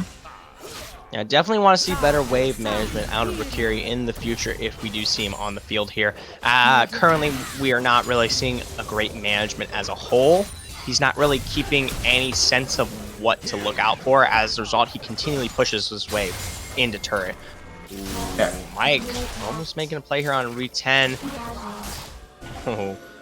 I'm much sorry. trade damage Yeah, there, very back. close. So much trade damage there back, but I think Shockwave is still down there. Yeah, so might have been able to pull the trigger there if the ultimate was back up, but nothing to show out of that. Something to note, Mike has completed his warrior enchant already, while Griller is still sitting on a Cinder Hulk. Ooh, So- speaking of grillers, we do see him coming in this lane here as Re10 is getting a ton of damage. Shockwave misses as DTS gets the micro stun, pinning out the last bit of damage as he comes through with perfect execution. Griller maybe looking to chase this one out, but not quite in the right position. Misses 2 axes, and it looks like DTS is going to get. Yeah, really nice play there from DTS, using that Shroud perfectly to mitigate some of the. Also, the whiffed Shockwave was very unfortunate there. Just a quick sidestep, that extra move speed you get while in the Shroud from Akali, very nice, very useful. So, very nice to play from DTS, and a good thing to see. It seems like First Blood Marauders like to play through their mid. So we'll see how this transitions into mid-game. Well, I do have to say, and I will remind you that 10 is the official sub for No Fear Esports currently. So maybe we're not seeing a full strength right now of this team. They don't have everyone really put together exactly. That may be definitely something to consider. Probably not practiced with RE10 in mid. I know last week RE10 was subbing in for support for Muchogosu. So looks like they have a little bit of main roster issues that they need to sort out. So hopefully they can get that worked out, and then we'll see what NFE can bring with their starting lineup. But as of right now, this is the roster they have, and we'll see if they can make do. Seems like they're doing okay right now, but we'll have to see what comes through here in the mid game, possibly around this Cloud Drake, or and I really want to see something happen in this bot lane because there's nothing happening. Speaking of bot lane, yeah, Ping's coming out here. Looks like No Fear is going to be making a play. Would you flash forward with Muchogosu coming through with the Stranglethorn? Isn't going to be quite able to pick it up, but B-Tang is going to burn out. Rakiri not picking up that kill, but now we see in the back line here, Re10 and Grill stepping up, but the Q comes through with Elysian with Dragon Kick falling up in this back line. Mike going to be looking to get the shield out on Priam Fava as they get out here. Now a root coming through on DTS, but a Q comes through in this backline as Mike takes out Re10, but now DTS is chasing out Rakiri. Does fail through with the Q, and now perfect execution to over takes out both bot laners. Wow, that was so much damage. Rakiri just exploded. His health bar went from 100, well, not quite 100, but 3/4 to 0. It was quite quickly, I will give you that. One thing to note, Mike's Dragon Kick there was really nicely timed because RE10 was in Shockwave animation and the kick went through and the Shockwave didn't get anybody. So I think that's what helped them secure those first earlier kills, and then First Blood Marauders just getting the rotations faster than NFE does. A little bit of a blue buff steal there as well. So nice play coming out of First Blood Marauders, and swinging them, making this game back into even, and the Akali is now 4-on-1 with a completed Gunblade. Yeah, quite a bit of burst there. Like I said, I was curious to see the roaming potential out of DTS, especially without the Kiana, and they paired it quickly into Akali, so definitely made the appropriate trade, in my opinion. Yeah, I'll agree with you there, and we're just seeing now that maybe it's just comfort, maybe RE10 doesn't know when the roam is happening, or perhaps it's the lack of ward coverage that they had on Dragon's side of River when that play took out. That was a lot of damage. That was a lot of damage onto Muchogosu. But definitely a botched dive by NFE, if I'm going to call it that, because it was a pseudo dive, because by the time the dive happened, there was no wave. Teleport coming out. Oh, Sivir using teleport to get back to lane here. Yep. Pretty common now in this AD carry meta on a lot of the pushing AD carries, or often also paired with Ezreal. Just gets them back to lane faster, try and get up to your items quicker, get that farm faster. Or Yuumi, also a possibility, but obviously no Yuumi in this game here. But I do like teleport on Sivir, gets you back to push that wave into tower more, but hasn't been happening a lot because Draven, well, pushes lanes. Ooh, speaking of the bot lane, we do see a root coming through. Stranglethorn looking to get a knock. Flash comes towards Preempt. Baba just barely gets taken out, but now we see DTS coming through, gets the dashboard, looking to go deep onto Rakiri here. Comes through with E, going to be getting that last play out. We do see the CC, but perfect execution, but Tower gets the last shot, takes him out. Very unfortunate that the tower connects just outside of range, I think. I think if that... Ooh, Mike gets a Q on Re-10 here. Now we're looking to get away. Shockwave right at the perfect moment. Ooh, Re-10 maybe looking to go back in. Q comes through as Mike gets a perfect dragon kick. Turret takes him out. Went too deep. The barrier bait. It's real. Oh, man. RE10 just holding that barrier, says, go ahead, come under, pay me a visit. And just turns that kill right back around. Little bit of Lee syndrome there from Mike, if I'm willing to say that. But pretty close to landing that hook shot there. Tibbs comes in pretty hot. Griller making himself known in the side here. Not quite going to be going in, putting in that pressure just yet, but definitely setting up the concept. Yeah, and I think we're in the same kind of situation that we're in on here, which is DTS has a lot of the gold for First Blood Marauders. So if we get into a point where there's, say, a 3-man skirmish or a 4-man fight, or maybe even if DTS gets taken out, a lot of the other members of First Blood Marauders aren't really quite that strong yet. Sivir finishing up the Essence Reaver now, and Camille still farming up to get to that Trinity Force sitting on the Tiamat. So a little worried to see what will happen here in the later stages of this mid-game. Come out here in this mid-wave. Do you mind giving me the time real quick? The time? I have 16:46, 47. Okay, we're good. Sorry, I Okay. apologize. No, it's got a little okay. bit of, I almost spiked out and I was very confused. Okay, very good. No worries, no worries. It's good to know that we're back here. Oh, little hook shot Ooh. straight. Tibbs with the hook shot. Actually getting out quite quickly there with the stun pairing too.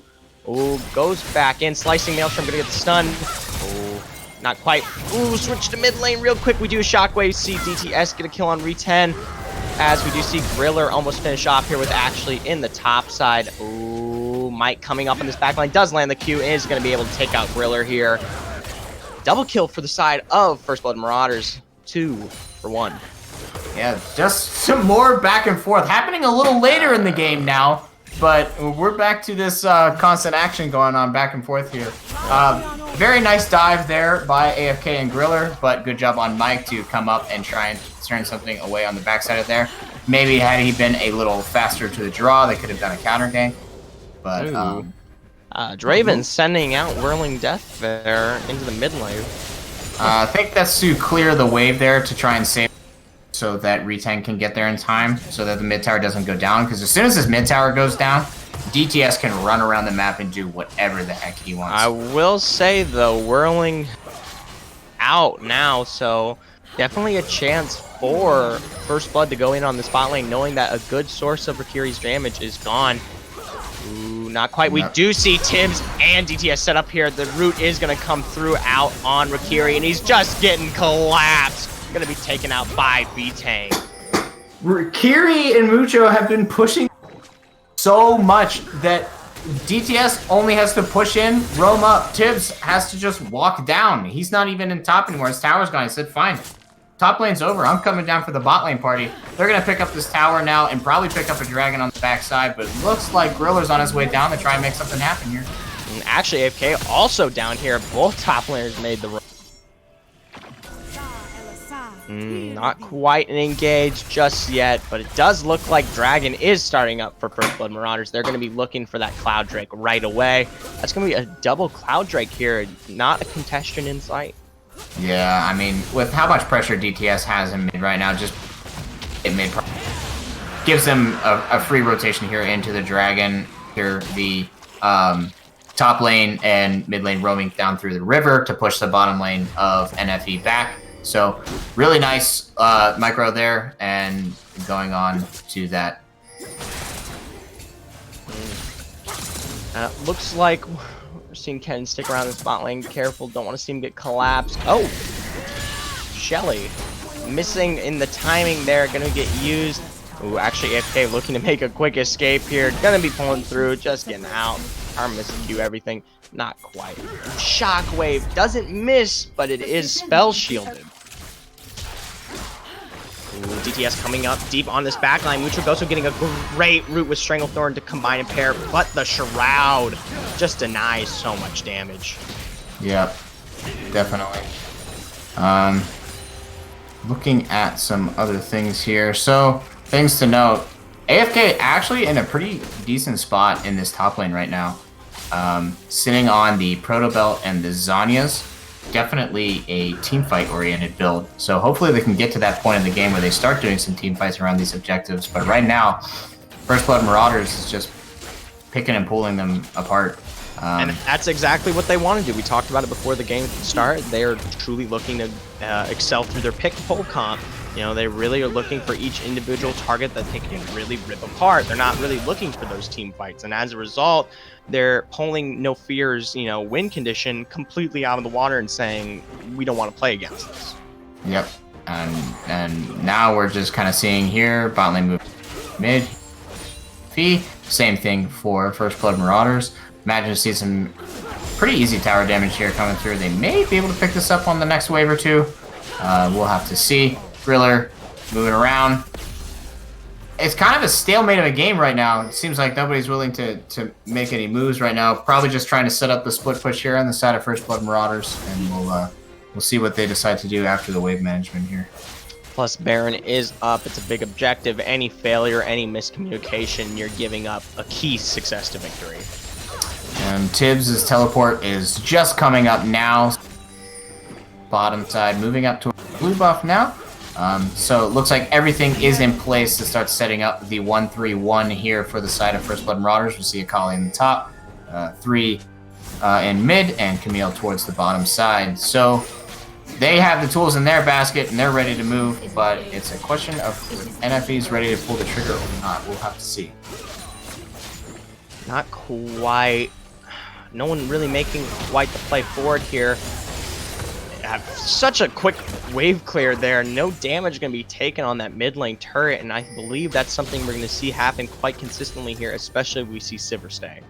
Yeah, I mean, you put Sivir in mid. Sivir wants you to push the wave into her. It's easier for her to farm. It's safer. She's a little bit of a lower range to carry. Oh, they're not starting Baron, but they're clearing wards. Oh man, Mike just wanted a short way in there. Didn't want to waste a ward. Now, save myself a ward hop.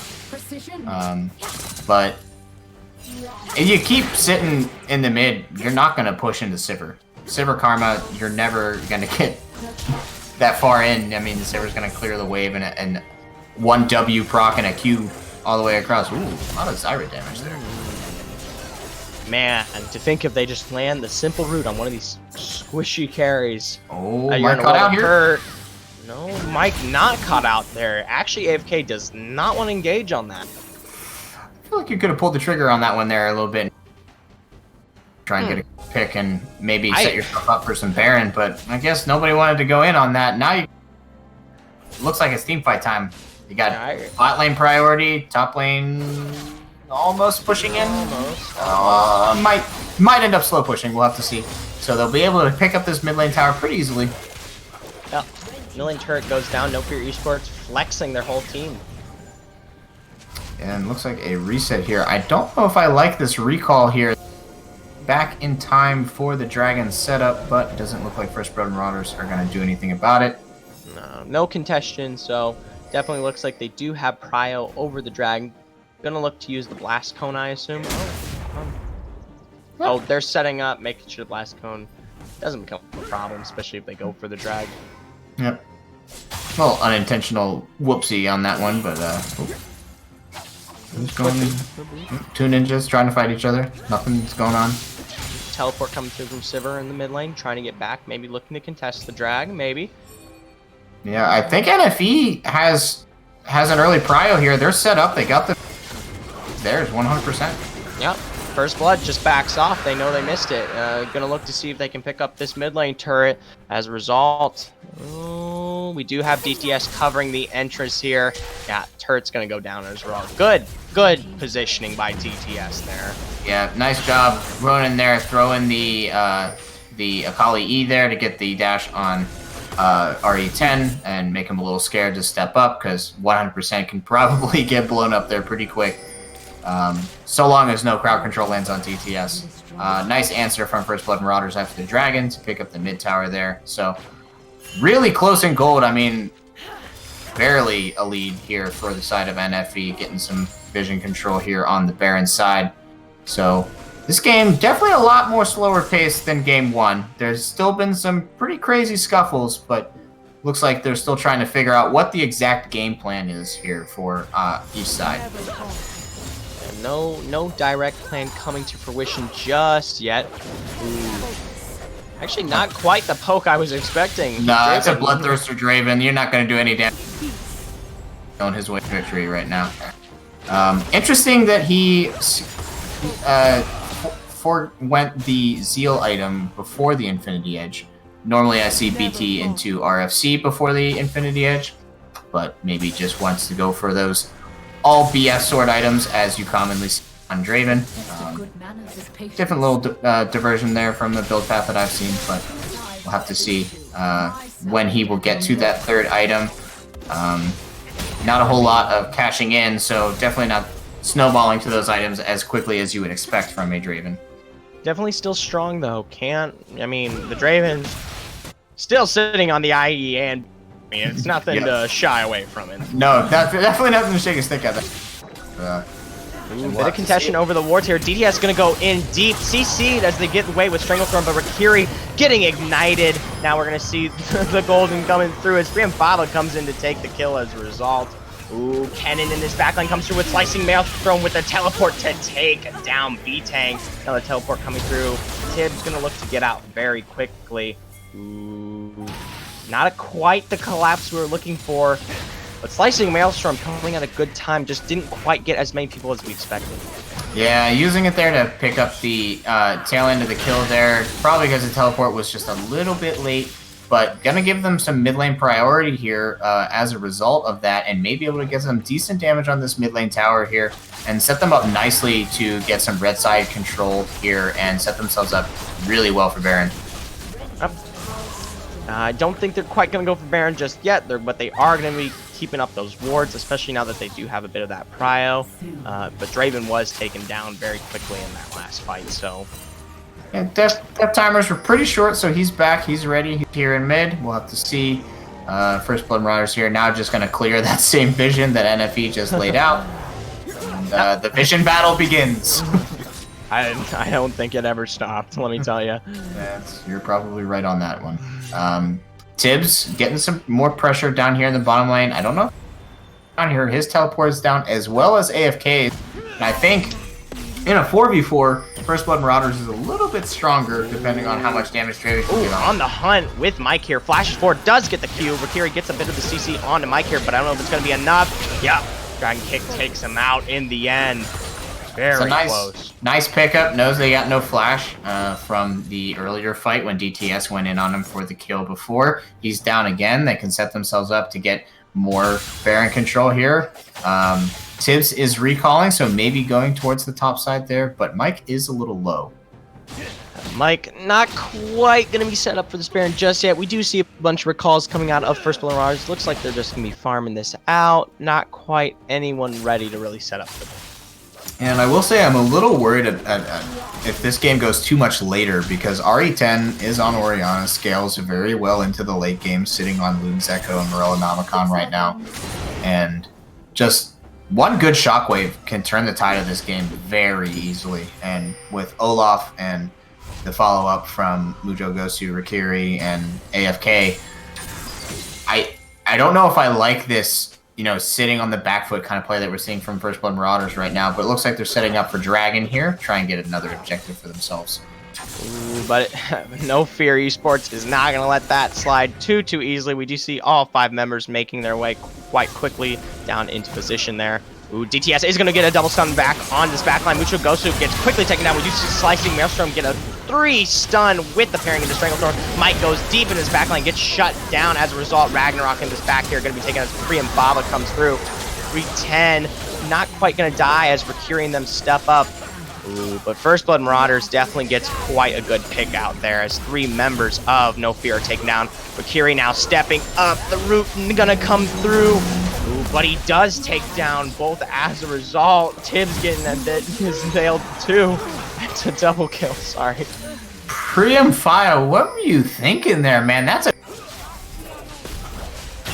gonna auto you to death. You do not win that 1v1 early. And B-Tang didn't quite have the shield up in time to be able to mitigate some of that damage. So free Infernal Drake here for the side of NFE and setting them up for getting some tempo back into this game, I think. Yeah, Rakira came in there a bit late, but it was definitely quite the cleanup show. That's for sure. I mean, that's what happens when you walk face first into a Draven that's just sitting on now 3 items and going for that next Azeel item there. So he's very strong, and he probably got a lot of caching gold from the Adoration stacks there. So he's definitely really strong right now. Yep, rapid fire cannon. Yep. Yeah. Paired with almost a full Zeal item. Yep. So it's a lot of damage. Yep. And I did like the earlier fight there from First Blood Marauders that got the quick pick, but they pushed the envelope too far. They kept going too far. They should have just backed out. Went back, tried to pick up the dragon, let them come back into them to try and get another pick. That's kind of how they have to play these fights, right? They're in and out types of champions. Camille is very in and out. Lee Sin is very in and out. Akali is the same way. And then you just have the speed boosts from Sivir and Karma. So a little bit of a misplay towards the latter half of the fight, but I did like the idea from the beginning. No one quite able to pick up Baron yet, though. Yeah, I think it's just gonna be. I wouldn't be surprised if this whole game nobody does Baron. It's just gonna be a constant back and forth for Vision. These little extended skirmishes or really quick team fights that turn out to be just a 1-for-1, 2-for-2, 3-for-2, and then reset because they don't have enough time to do it because the death timers are still relatively short here. 31 minutes into the game, almost 32 minutes into the game. So definitely just a teeter-totter kind of game going on right now. Definitely getting to the point where death timers aren't going to be so short anymore, so going to be up there. Griller going to get a bit of the slow onto DTS pairing with the damage there from Orianna, but no one wants to take that fight. Yeah, and Orianna still scaling up here, doing RE10 having a much better game than the last game. Not going much better for him. Not to say that DTS still isn't very strong on this. Picking up the Zonias now gives him a little bit more safety, and when he does those assassination attempts for the engages. So, trade here in the bottom. Trade that does not go quite in Kennan's favor. No, He does get a little bit of the return damage. Very close though. Yeah. Wonder if Tibbs thought about keep going there, but definitely nothing coming out of that. Yeah, I was surprised. Kenan really did not do much to Tibbs there. It definitely could have been more of a turnaround play. Good respect on slicing Maelstrom, though. That can turn the tides at any time, I will say. Definitely true. Especially when you don't have quite the vision on that backside. Right. Here we go. NFE just setting up the vision coverage again here. Priam Fire trying to get some mid lane prio. Oh, Rakiri going in almost hard there. They wanted DTS. I still think DTS might win that. Draven, you're... Especially with the Shroud not letting you auto-attack. Ooh.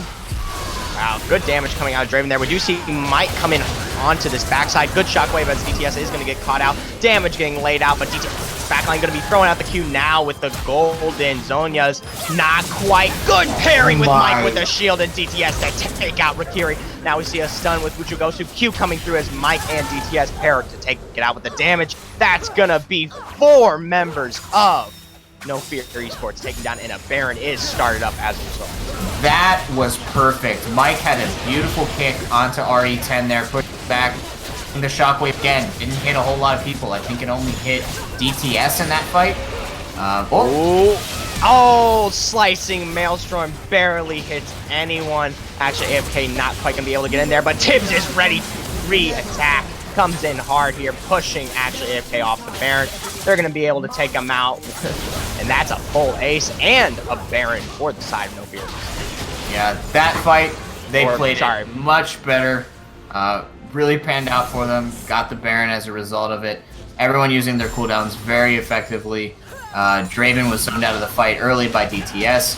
So, just really well done. Got the Baron, and just like that, this game has swung back in First Blood Marauders' favor.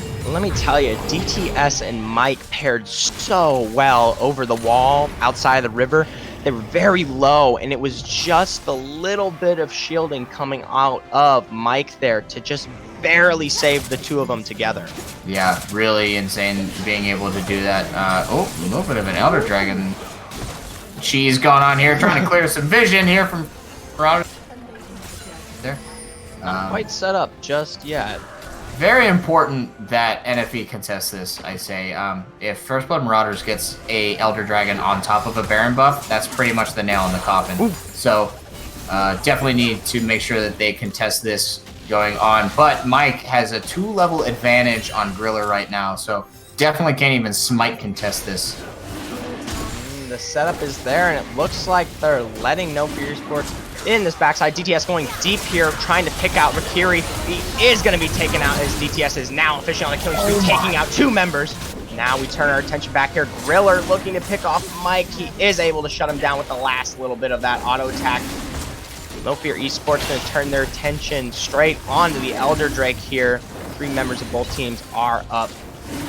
I'd be a little worried about them continuing their Ooh, good shockwave onto Tibbs here. Not quite going to be able to finish it off as the shockwave comes through. Actually, AFK, good. Zonya's not quite going to die. DTS does get the kill and is considered unstoppable, but he is taken down as V10 goes over the wall to get a double kill. Now we see Ragnarok coming through as the chase for V10 comes down. The slow is there, picks up the axe, comes through with the last little bit, and that's an ace for the side of No Fear eSports. It looks like they're going to be pairing directly on this dragon now.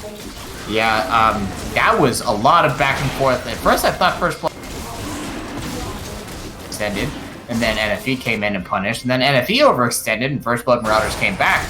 And now, it was just this weird little dance. I'm not sure what Mike was doing, but this is an Elder Dragon. Maybe. Not quite. Cream Baba misses, and now he's in such a bad spot. Shockwave already up, comes through as Rakiri picks up the kill. And a quick little spinning axe pick up there, some nice cash-in money. And he's just gonna walk his way back to base, maybe pick up a red buff, grab a GA, we'll see what happens. Not quite.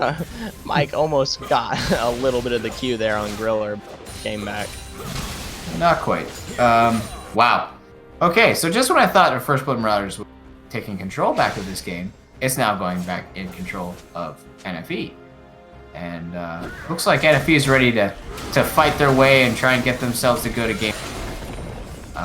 Will be interesting to see if that ends up being the case. Game is still very close though. Gold lead is non-existent. Everybody has the same amount of gold. 38 minutes into the game here. No Elder Dragon on the map. It's now in the hands of NFE. No Baron buff for the side of First Blood Marauders. I don't think they got anything with that Baron. Might have been a gold deficit for them with that Baron buff. Yeah, no, definitely a gold deficit. They lost their whole team. So, looks like they're just going to pressure up mid here with the Elder Dragon buff. Maybe rotate up and top. Both are good options here. Being able to crack open the would be nice. Also, just already having the wave in top lane. Looks like that's the call. They're going to move up and try and get this tier 2 top lane tower. But Tibbs responding on the back, the bot side of the map, and it looks like there could be a potential inhib trade here. Potentially? I don't know if I like this call, though, because he doesn't have teleport. So he has no way of joining his team right now unless he recalls. So if they give this inhibitor just so he can get a tier 2 bot lane turret, that is not worth, and definitely not the right call. Doesn't look like... Oh, No Fear eSports coming in hard into these Nexus turrets. Maybe looking to end the game, but like I said, Tibbs is going for that inhib. So if they cancel recalls here, they can trade inhibs. They have to move up. Not playing it aggressively enough. Okay, that is an inhib, though. Well, they got the trade. Whoa. Tibbs moving hard forward here. Actually, AFK now going deep on him. Stun does come through. Don't know if Tibbs gonna be able to take that. Good stun. Ooh, paired with Hextech Ultimatum. Just barely getting out with another stun. Turret damage is gonna be the end of this man if he doesn't play it right. Flash forward just to barely take a kill then. AFK played that so nicely. Flashing out of the hookshot there. Tibbs couldn't get the quick double tap back on to get the stun and probably would have picked up the kill there. That might have been a difference maker here in this stall. Look at DTS. Hold on. Hold the phone. They're going to go deep in this turn. DTS is going to come right from the backside. Launches over the wall. Takes out Muchokosu as a result. Into this backside. Going to be throwing down another pool. Takes down the unstoppable Ragnarok Olaf as well as the Kennen for a double kill. Now going deep. Shockwave misses as DTS is ready to take down Rakiri for a triple kill. 310 now has to get out of here, but I don't think they're quite going to be able to. DTS just barely chasing that one out there. Oh, Free and Baba, good spell shield there. They're not quite going to be hitting that kill. Definitely worth the base defense there, but they're losing and supers. They need to send somebody to clear that out or tower very quickly. Wait, are they going for the end right now?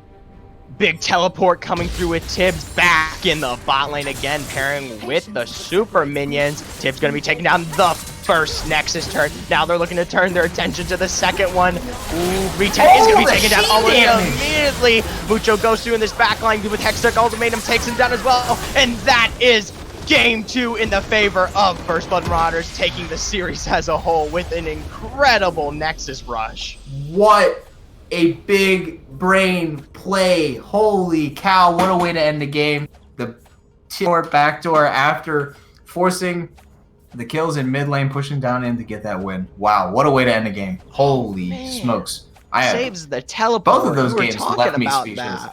You were talking about that earlier, how Tibbs didn't have the teleport up to respond, but he saved it. He saved it, and he utilized that. Finish it all. Holy. Absolutely incredible play there. And that was a quick call too. You know, Tibbs is calling that, right? You know, he said, I can TP. Because they got, what, 3 people dead? Yeah. 4 people dead, I think. There was one just respawning as they were finishing the Nexus there. So, very nicely done. Well played out of First Blood Marauders. Another 2-0 week for them. Yeah. And I have to ask you, Zerathorn.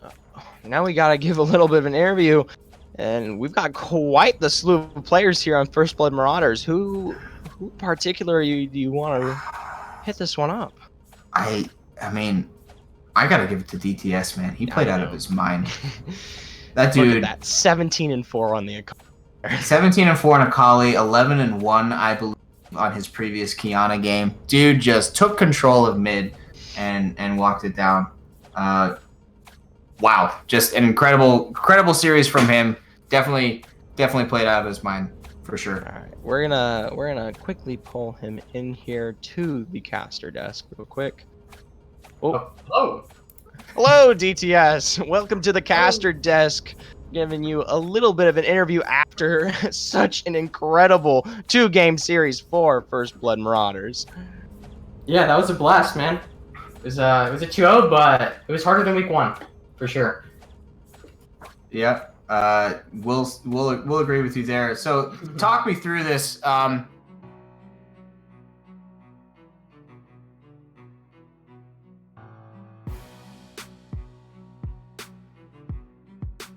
Play through mid now that you had these 2 assassin picks and just kind of take over the game that way. Talk me through what the early game ideas was for First Blood Marauders. Yeah, I mean, we're I don't know if I'm sure you guys can tell, but we're a pretty aggressive team. We like to fight often. It's more fun that way. But the assassin picks are something I play a bunch of. When Kiana came out, I was like, oh, hell yeah, you know, new AD assassin, my spammer, and I think she's broken, so I told Lewis, hey, they're going to leave it open game 1. Let me play Kiana. And he was like, all right, let's play Kiana. So we just paired with the Gragas. Gragas came mid, and we just demolished them.